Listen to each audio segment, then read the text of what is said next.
What is up, guys? My name is Matt from Magic the Greatening, and today I got our first Ixalan deck tech of this new standard.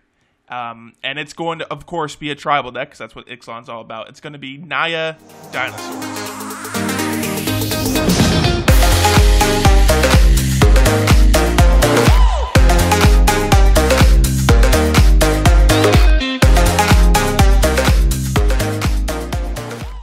Yes, the first deck I'm going to be showing you is the Dino Tribal deck. I figured most people would be excited for this deck, so I wanted to start off with it first. Also, it's a really cool deck because can you not like dinosaurs? So before we get into it, go ahead, hit that like button. Helps out a lot. Subscribe if you are new. And click the top eye icon, right-hand corner. Vote for next video's deck tech. 5 choices up there. A lot of them are tribals, so keep that in mind. But yeah, click for one you want to see in a few days, probably 2 days. And yeah, let's get into it. All right, let's start off with the creatures because we're a dinosaur deck. Let's just show you what I got here. We're playing a lot of ramp, as you would expect in a dinosaur deck. We're going to be playing 4 copies of Drover of the Mighty, 4 copies of Kinjali's Caller, 3 copies of Otepec Huntmaster, and 2 copies of Priest of the Awakening Sun. Okay, so let's go over Drover of the Mighty first, because I do think this is one of the best non-dinosaur cards in the deck, because it is Servant of the Conduit that can be a 3/3, but doesn't require energy to tap for mana. That just sounds really good, not only in a dinosaur deck, but in any other deck. I mean, it's going to be a 1/1 in any other deck, but in a dinosaur deck, this is super, super strong. I mean, it only can hit us to 4 mana on turn 3, which unfortunately is 1 short of what we want to be, unless we have things like Kinjali's Caller out. But yeah, this is definitely a 4-of. I don't see any situation or any version of this deck that doesn't play a full 4 of Drover of the Mighty. Then I'm also playing a full playset of Kinjali's Caller because this is the premier 1-drop in the deck at an uncommon slot. It's a 1-mana 0/3 dinosaur spells you cast cost 1 less to cast. If you can get like a Harness Lightning or a Lightning Strike or an Abrade out of your opponent's hands with our 1-drop here, that is great. I love how this has 3 toughness because it doesn't die to Shock, doesn't die to Magma Spray. It does die to Fatal Push, unfortunately, but even if it gets removed, it's still kind of good for us because we got removal out of our opponent's hands that later couldn't be used on a huge dinosaur.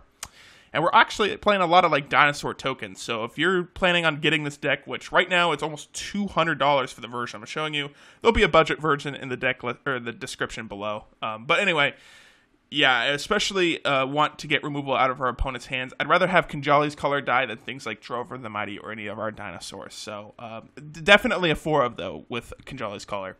3 Otepec Huntmaster. It's only a 3-of and not a 4-of because I wanted a second copy of Priest of the Awakening Sun. And also, Kinjali's Caller does kind of what this card can't. The thing that makes this card bad, in my opinion, and it's not bad, it's good in this deck, but the thing that makes it not as strong as Kinjali's Caller is it's got 2 toughness, which a lot of people right now, because of Last Standard, are playing Shock and Magma Spray in sideboards or main boards. So that dies to that, and that is really unfortunate. However, if it stays out, giving a dinosaur haste is super strong. We're playing a lot of things that already do have haste or give our other dinosaurs haste. Spoiler alert if you know what that card is. But, I mean, if you can give like a Carnage Tyrant haste or something, that's still super, super strong. But again, we kind of want it for that first ability where our dinosaurs cost 1 less to cast because that's super sweet. And then the 2 Priests of the Awakening Sun. Used to be a 4-of, then I moved it down to a 1-of, and now it's up to a 2-of. And I think that's the right amount of priests here in this deck. So it's a 1-mana 1/1 that says at the beginning of your upkeep, you may reveal a dinosaur card from your hand. If you do, gain 2 life. This is either really strong or really bad. It's very good against aggro. Gaining life is something aggro doesn't like. It's really bad against control, because if you reveal a dinosaur, they know to hold up a counter for it, or hold up a specific spell for that card. Obviously, they can't do much against Carnage Tyrant, unless they have like a sack outlet thing, but it's really just up to you. And remember, you may reveal a dinosaur, so you don't have to. Just keep that in mind. If you're playing against control, you probably don't need the life, because they're going to win with either Planeswalkers, or like the second sun, or the awake. I don't know what it's called. I have it up on the screen right now. I'm sorry. The name can't come to my head right now. But anyway, just make sure you use that first ability. Don't just run it out all willy-nilly. Of course, against aggro, you want to do it all the time because gaining life is important against aggro. But the real reason I'm playing this card is because it tutors for dinosaurs, which is super strong at 5 mana. So the problem I don't like is it's double white, and I'm actually not playing a whole bunch of white cards. This is the only double white thing in the main board, the sideboard, and everything. I went a little bit lower on white mana sources because we're playing a lot of red and green stuff. So just keep that in mind. The double white is something you might have to worry about. Just keep that in mind, that it's 2 white costs there. Yeah, those are like our ramp creatures. Let's move to our dinosaurs. All right, so the dinosaurs we're going to be playing a whole bunch of. That's a lot of ramp. Our creatures are basically in 1 of 2 categories, ramp and dinosaurs. So let's get into it. We're playing 4 copies of Regisaur Alpha, 3 copies of Gishath, Sun's Avatar, 3 copies of Carnage Tyrant, and 2 copies of Burning Sun's Avatar. I'm sorry if I ruined the legendary dinosaur name. I really don't know how to pronounce that. I probably should have looked it up, but I didn't. But Regisaur Alpha is the dinosaur I want to be talking about right now because I really, really like this. When it first was spoiled, I assumed I'd be playing a full 4 of in my dinosaur deck, and I wasn't wrong. It's definitely a full 4 of, and it's the only 4 of for the dinosaurs. I want to see this card at all times. I want it out on the battlefield at all times. I want to play it every single turn because it is a dinosaur that comes out with 2 dinosaurs. I mean, so it's like a 5 mana 4/4 dinosaur that says other dinosaurs you control have haste. That's super strong. When this enters, you get a 3/3 dinosaur creature token with trample. Oh, how convenient that that'll actually have haste and be able to attack the turn you play Regisaur Alpha, which can come out on turn 3 if you have the perfect curve. It just seems so strong that if you can have first turn Kajali's Collar, second turn Drover of the Mighty, third turn Regisaur Alpha attack for 3. Just super strong. And then when you drop like a 6 or 7 drop the next turn, or a 6 drop, the next turn, that'll also have haste, and you just swing for a whole bunch.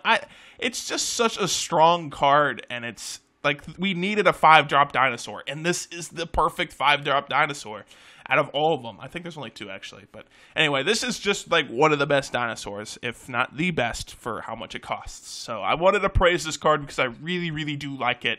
Right now it's like $7 or $8 to pre-order. I don't know if I mentioned this earlier in the video, but I'm making this video and uploading it before the official release of Ixalan. So the prices will be different after it releases, and maybe after some Grand Prix and the Pro Tour and stuff like that. These prices might be different, so keep that in mind. But yeah, I wanted to praise this card because it is super strong. The 3 Gishaths, I'm going to call him that. But he's a 8 mana 7/6 with trample, vigilance, and haste. Whenever he deals combat damage, reveal that many cards from the top of your library, put any dinosaurs from them onto the battlefield. Super strong. Originally was a 2 of, but it's now a 3 of because I actually really like this card. I thought I wouldn't like it for whatever reason because it's 8 mana, most likely going to get countered, doesn't have hexproof. But the more I thought about it, the more I'm like, you know what? We're a dinosaur deck. We're going to go all in. I'm going to add the 3rd copy of this into the deck. And I'm kind of glad. It's kind of weird that I'm playing 3 copies of a legendary creature that costs 8 mana. But I feel like it was the right call because you do kind of want this guy in your hand at all times just to have if you're playing against control or something, just to threaten them because they know you'll be playing this. And also, if you're not playing against control and they're not able to remove it and it deals 7 damage, you're going to get like 1 or 2 dinosaurs out of this, and it's done its job, and you just straight up win the game after that, unless they have like a sweeper or something.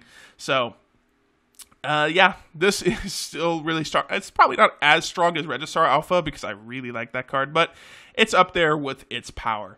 Carnage Tyrant is a control player's worst nightmare because it is quite literally impossible to kill. I mean, there's ways, but sacrificing and Seagate Wreckage would I absolutely hate playing against. But anyway, Carnage Tyrant is a definite 3 of. We're playing the 4th copy in the sideboard, and then 2 Burning Sun's Avatar.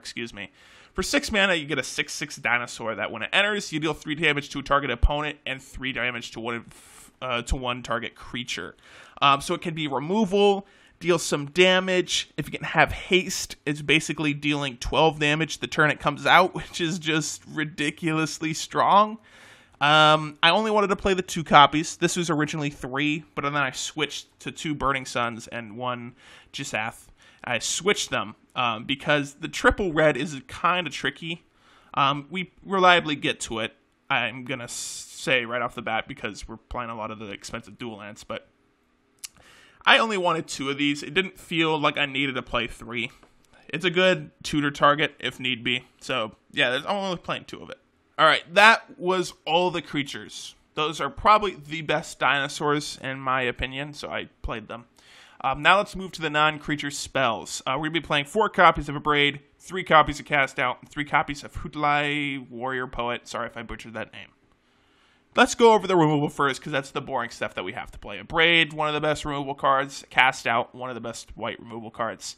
That's good. That's settled. Let's move to the Planeswalker, because I need to praise this thing, because this thing has won me more games than any of our big dinosaurs. If you can resolve this against control, or aggro, or in mid-range, it is super, super strong. This is a really, really strong Planeswalker. Its +2 requires you to have a creature, but its 0 abilities to put a 3/3 trample dinosaur out. I mean, it's super, super strong. If you have Regisaur Alpha and a Warrior Poet out, you basically have like 3 dinosaurs out. But if you have like Regisaur Alpha, these 3/3 tokens will have haste. They'll have haste. It's so, so strong. I really, really love this Planeswalker.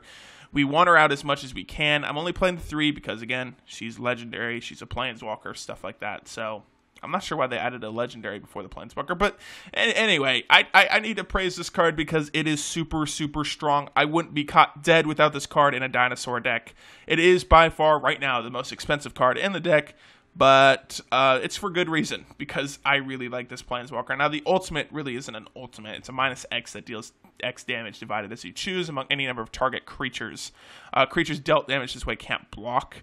That's good against like other mid-range decks, which I guess we have to worry about, because I'm thinking there's going to be a few of those out there in this meta. But anyway, we'll be mostly using the 0 ability and sometimes the +2 ability when we need to gain some life against like aggro decks. So, yeah, I really like this Planeswalker.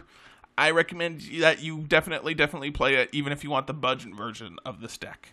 All right, those were our non-creature spells. Let's move to the land. We were playing 35 like actual cards and 25 lands, so let's go over them.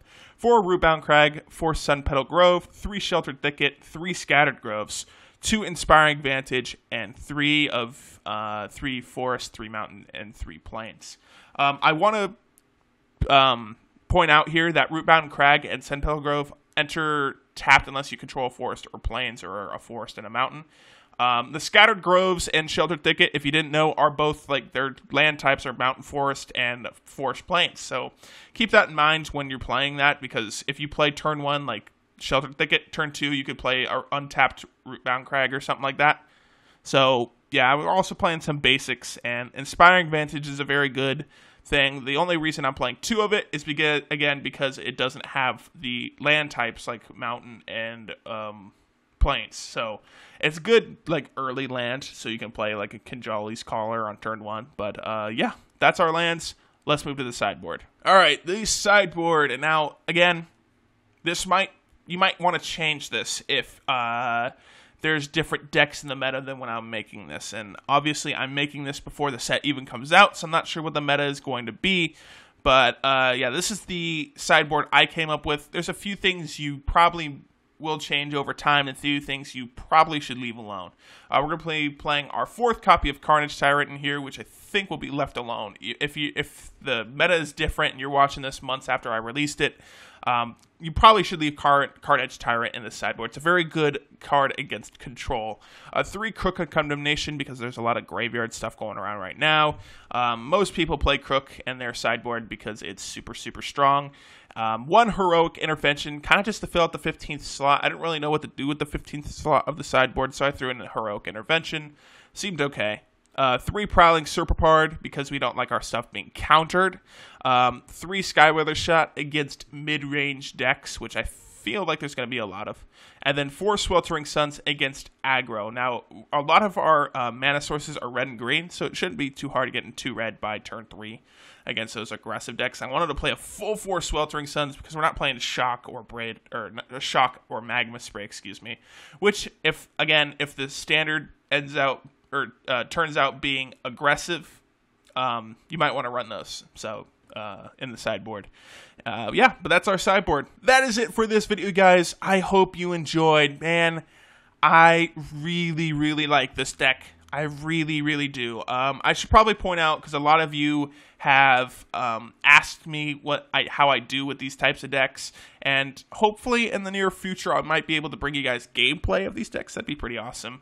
But I went 3-2 at this. I used a proxy site to play with it, obviously, and I went 3-2 with it. Here's the results, and yeah, 3-2 kind of seems bad, especially for the deck that almost cost $200. But I felt like we just kind of got. I mean, our one loss against the Esper control deck, which really wasn't Esper control. It was literally blue-white control that ran black for Fatal Push. But anyway. Against the game against the Esper control, I felt like our opponent literally had every perfect answer. Top decked counter spells when they needed them. Top decked sweepers when they needed them. Top decked Seagate wreckages when they need them. Stuff like that. Just I felt like we had that match in the bag, but the third game they drew everything that they needed. It was top decks too. But anyway. Enough about that little match. Yeah, thank you guys so much for watching. I hope you enjoyed, and I'll see you in the next one.